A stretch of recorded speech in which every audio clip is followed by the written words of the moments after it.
आरव मल्होत्रा 29 साल का था, पेशे से सिनेमाटोग्राफर। वो कहता था, कैमरा झूठ नहीं बोलता, लोग बोलते हैं। उसे भूत प्रेत पर विश्वास नहीं था, उसे विश्वास था फ्रेम, रोशनी और फोकस पर। जिस जगह वे शूट करने आए थे वह शहर से बहुत दूर थी। सड़क खत्म होने के बाद कच्चा रास्ता शुरू होता था, उसके बाद जंगल, घना जंगल, लंबे, बहुत लंबे पेड़, इतने लंबे कि आसमान ठीक से दिखता ही नहीं था। धूप नीचे तक आने में संघर्ष करती थी। सूरज की किरणें पेड़ों की मोटी शाखाओं और पत्तों के बीच से छन कर नीचे आती थी, जैसे किसी ने रोशनी को रोक रखा हो। हवा ठंडी थी, पर उसमें अजीब सी बासी गंध थी। गीली मिट्टी, सड़ी पत्तियों और पुराने लोहे की मिलीजुली महक। जंगल के ठीक बीचों बीच वह हॉस्पिटल खड़ा था। 100 साल पुरानी इमारत, ऊंची, भारी, थकी हुई। दीवारों पर समय के निशान थे, जगह जगह दरारें, काई जमी हुई। खिड़कियों के लोहे जंग खा चुके थे। कहा जाता था यह हॉस्पिटल लगभग 100 साल पहले बना था। 20 साल पहले आग लगी, उस आग में कई मरीज जिंदा जल गए। उसके बाद इसे बंद कर दिया गया। पर एक बात अजीब थी, इतनी बड़ी इमारत, इतनी पुरानी, फिर भी पूरी तरह खाली नहीं थी। हॉस्पिटल के सामने थोड़ी दूरी पर एक छोटा सा मकान था, टिन की छत, दीवारों पर पुराना पेंट। वहां एक मध्यम उम्र का आदमी रहता था, नाम हरेन। हरिराम, चेहरा शांत, आंखें गहरी, बालों में हल्की सफेदी। वह खुद को देखभाल करने वाला कहता था। सरकार ने रखा है बस निगरानी के लिए, कोई अंदर घुसकर नुकसान न करे। जब क्रू पहुंचा, वह पहले से गेट के पास खड़ा था, जैसे इंतजार कर रहा हो। उसने ज्यादा सवाल नहीं पूछे, बस एक बार कहा, अंदर जो भी देखो उसे छेड़ना मत। डायरेक्टर हंस पड़ा। हम तो शूट करने आए हैं बाबा। हरिराम ने हल्की सी मुस्कान दी, पर उसकी आंखें मुस्कुरा नहीं रही थीं। आरव ने नोटिस किया, जंगल में हवा चल रही थी, पेड़ हिल रहे थे, लेकिन हॉस्पिटल की इमारत बिल्कुल स्थिर थी, जैसे वह हवा से भी अलग हो। जब गाड़ी फाटक के अंदर गई, लोहे का दरवाजा अपने आप थोड़ा हिला। आवाज आई। अंदर कदम रखते ही धूल जूतों के नीचे चरमराई। टूटी टाइलें, जली हुई दीवारें और धुएं के काले निशान अब भी मौजूद थे। धूप अंदर तक नहीं पहुंच पा रही थी। कॉरिडोर में अजीब सा धुंधला उजाला था, न पूरा अंधेरा न पूरी रोशनी। आरव ने कैमरा ऑन किया। मॉनिटर पर सब सामान्य था, लेकिन उसे एक अजीब सा एहसास हुआ, जैसे ये इमारत सिर्फ खड़ी नहीं है, बल्कि देख रही है। पीछे गेट के पास हरिराम अब भी खड़ा था, दूर से, बिल्कुल स्थिर। और जब आरव ने कैमरे से झूम किया, एक पल के लिए लगा हरिराम की नजर हॉस्पिटल पर नहीं, ऊपर चौथी मंजिल की खाली खिड़की पर थी, जहां असल में कोई चौथी मंजिल थी ही नहीं। अंदर कदम रखते ही धूल की हल्की परत जूतों के नीचे चरमराई। टूटी टाइलें, बिखरी फाइलें, दीवारों पर आधे उखड़े पोस्टर। स्वास्थ्य ही जीवन है। मॉनिटर पर सब सामान्य दिख रहा था। कमरों के नंबर ब्लूप्रिंट से मैच कर रहे थे। 101, 102, 103। यार इतना भी डरावना नहीं है। साउंड डिजाइनर रवि बोला। आरव ने कुछ नहीं कहा, वो बस कॉरिडोर को देख रहा था। उसे लगा यह गलियारा थोड़ा लंबा है, ब्लूप्रिंट के हिसाब से इस जगह से मोड़ आ जाना चाहिए था, लेकिन कॉरिडोर कुछ कदम और आगे जा रहा था। शायद नजर का धोखा है, उसने खुद से कहा। कैमरा झूम किया। लेंस के अंदर से सब सीधा और साफ था। एक वार्ड में पुरानी व्हीलचेयर खड़ी थी, खिड़की टूटी हुई, हवा अंदर आ रही थी। व्हीलचेयर हल्का सा हिली, कोई खास आवाज नहीं, बस पहिए ने धूल में हल्की सी लाइन बना दी। किसी ने नोटिस नहीं किया, सिर्फ आरव ने। उसने कैमरा नीचे किया, फिर ऊपर किया। व्हीलचेयर अब स्थिर थी। मॉनिटर 1 सेकंड के लिए ब्लिंक हुआ, सिर्फ 1 सेकंड, फिर सब सामान्य। बैटरी लूज होगी, उसने सोचा। पहला दिन बिना किसी दिक्कत के खत्म हुआ, लेकिन जाते समय आरव ने पीछे मुड़कर आखिरी बार कॉरिडोर को देखा। उसे यकीन था पहले ये इतना लंबा नहीं था। दूसरे दिन सुबह सब सामान्य लगा। लेकिन जैसे ही वे अंदर गए, कुछ छोटा सा अंतर था। कमरा 107 जो कल बाईं ओर था, आज दाईं ओर था। तुम लोगों ने सेट बदला क्या? आरव ने पूछा। डायरेक्टर हंसा। भाई ये असली लोकेशन है, यहाँ कुछ नहीं बदला। ब्लूप्रिंट खोला गया। नंबर वही थे, लेकिन असल में उनकी जगह अलग लग रही थी। एक जगह जहां कल दीवार थी, आज वहां छोटा सा स्टोरेज रूम था। अंदर जली हुई दवाइयों के डिब्बे पड़े थे। शायद हमने ध्यान नहीं दिया होगा, किसी ने कहा। आरव चुप रहा। कुछ देर बाद उन्हें पता चला कि लाइट स्टैंड अपनी जगह से हटकर दूसरे कोने में रखा है। सबने एक दूसरे को देखा। किसने हटाया? कोई जवाब नहीं। डायरेक्टर ने फिर हंसकर बात टाल दी। डर का माहौल है, दिमाग खेल रहा है। शाम को रवि ने साउंड चेक किया। उसने कहा, पीछे कुछ सांस लेने जैसी आवाज आ रही है। सबने सुना। खाली कॉरिडोर में सिर्फ हवा थी। रात में आरव फुटेज देख रहा था। उसे एक अजीब चीज दिखी। हॉलवे स्क्रीन पर और लंबा लग रहा था। जितना वो असल में था उससे कहीं ज्यादा, जैसे कैमरा किसी खींचती हुई जगह को रिकॉर्ड कर रहा हो। एक फ्रेम में दूर, बहुत दूर, जैसे कोई खड़ा हो, पर झूम करने पर कुछ साफ नहीं। आरव ने सिस्टम बंद किया। पहली बार उसे लगा कैमरा शायद सब सच नहीं दिखा रहा। तीसरे दिन सुबह आरव अकेला ऊपर जा रहा था। तीसरी मंजिल के आखिरी कॉरिडोर में उसे एक नई सीढ़ी दिखी। लकड़ी की पुरानी सीढ़ी, ऊपर अंधेरा। ये कल यहाँ नहीं थी। उसने सोचा।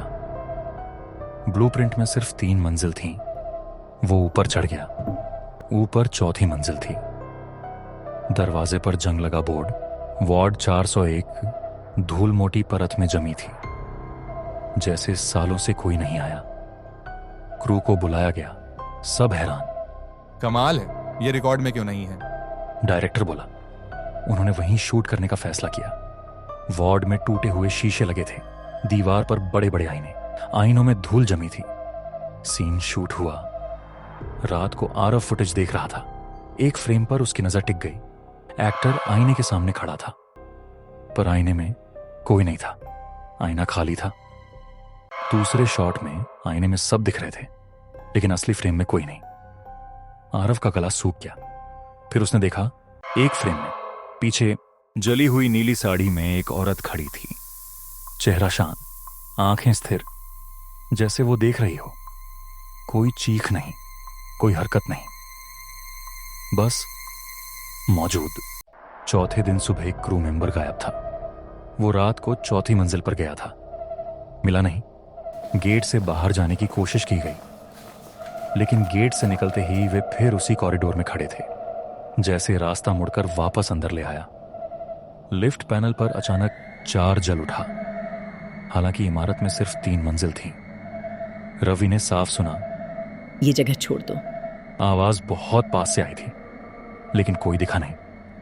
आरव को लगने लगा शायद वो सब भूल रहा है। शायद ये सब पहले भी हुआ था। फुटेज में एक क्लिप में आईने में सब दिख रहे थे, लेकिन असली कमरे में कोई नहीं। जैसे असली दुनिया और प्रतिबिंब बदल गए हों। तभी ऊपर लगी ट्यूबलाइट अचानक झपकने लगी। पहले धीमे, फिर तेज। कॉरिडोर में रोशनी टूट टूट कर गिर रही थी। दीवारें कुछ पल के लिए उजली, फिर अंधेरी।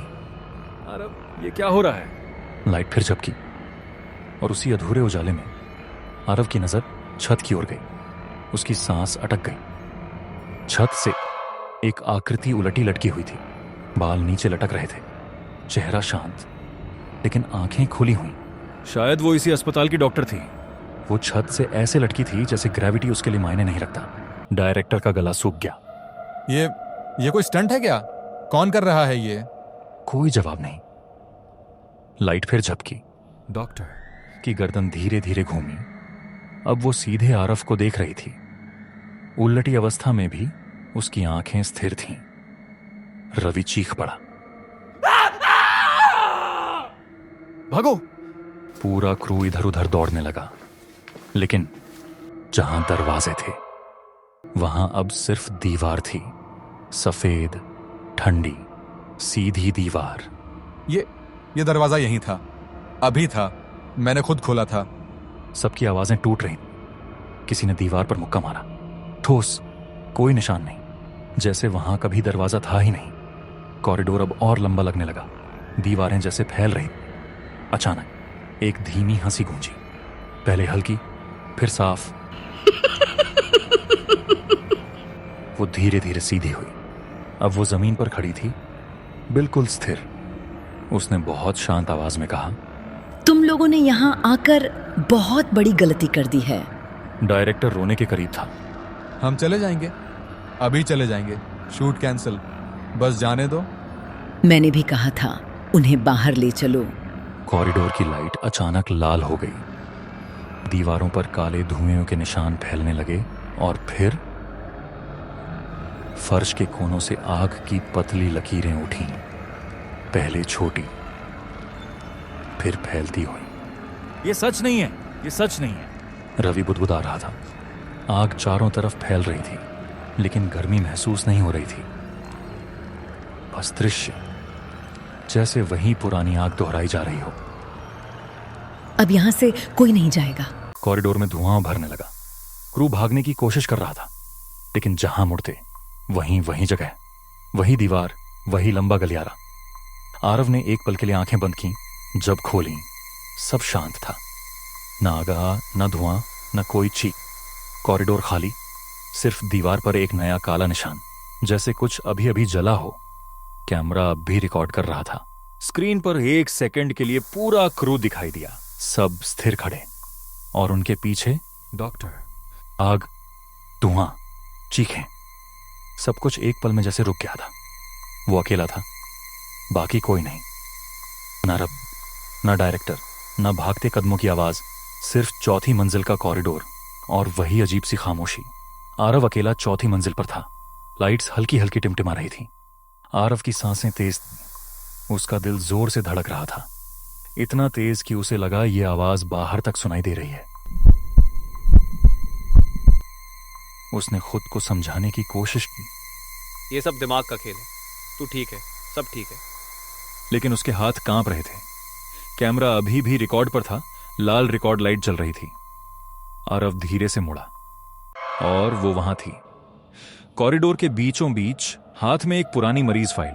वो बहुत पास थी, इतनी पास कि आरव उसकी त्वचा पर जले हुए निशान देख सकता था। उसने फाइल उसकी ओर बढ़ा दी। आरव का गला सूख गया। उसने फाइल ली। अंदर तारीखें थीं, हर 5 साल बाद नामों की एक सूची। कुछ नामों पर काली लकीर खींची हुई। सबसे नीचे आज की तारीख और उनके नाम। सबसे ऊपर आरव। उसकी सांस अटक गई। ये सच नहीं है। मैंने भी यही कहा था जब आग लगी थी। मैंने दरवाजे खोले थे, लेकिन इमारत ने उन्हें बंद कर दिया। आरव धीरे धीरे पीछे हटने लगा। तुम लोग भी दरवाजे खोलने आए थे? हम शूट करने आए थे, बस फिल्म। हर कोई कुछ न कुछ करने आता है, लेकिन कोई लौट कर नहीं जाता। तुम पहले भी आए थे, उस दिन तो तुम बच गए, लेकिन आज नहीं बचोगे। उसके शब्द सीधे दिमाग में घुसे। आरव का सिर घूमने लगा। उसे अचानक कुछ धुंधली झलकें दिखीं, जैसे वही कॉरिडोर, वही कैमरा, वही चौथी मंजिल। तुमने मुझे देख लिया, अब तुम भी यहां रहोगे। अचानक उसका हाथ आगे बढ़ा। उसने सीधे आरव का गला कसकर दबा दिया। पकड़ इतनी मजबूत थी कि आरव की सांस उसी पल अटक गई। आरव ने आखिरी बार उसे देखा। उसकी आंखों में सुकून था, जैसे वो ये सब पहले भी कई बार कर चुकी हो। कैमरे के आखिरी फ्रेम में आरव हवा में हल्का सा उठा हुआ दिखता है, और डॉक्टर उसके बहुत करीब। फिर स्क्रीन पर हल्का स्टैटिक आता है। आवाज रुक जाती है, लेकिन बहुत धीमे। रिकॉर्ड होता है। अब तुम भी इस जगह का हिस्सा हो। गाइस, अगर आपको ये स्टोरी पसंद आई हो तो प्लीज वीडियो को लाइक जरूर करें। आपका एक लाइक हमें और मेरी टीम को और भी अच्छी और इंटरेस्टिंग वीडियोस बनाने का मोटिवेशन देता है। अभी हमारी वीडियोस को यूट्यूब उतनी रीच नहीं दे रहा है, इसलिए आपका एक लाइक और सपोर्ट हमारे लिए बहुत इंपॉर्टेंट है। और अगर आपके पास नेक्स्ट वीडियो के लिए कोई इंटरेस्टिंग स्टोरी आइडिया हो तो कमेंट सेक्शन में जरूर शेयर करें। हो सकता है आपकी स्टोरी ही हमारी नेक्स्ट वीडियो बन जाए। Thank you for your support.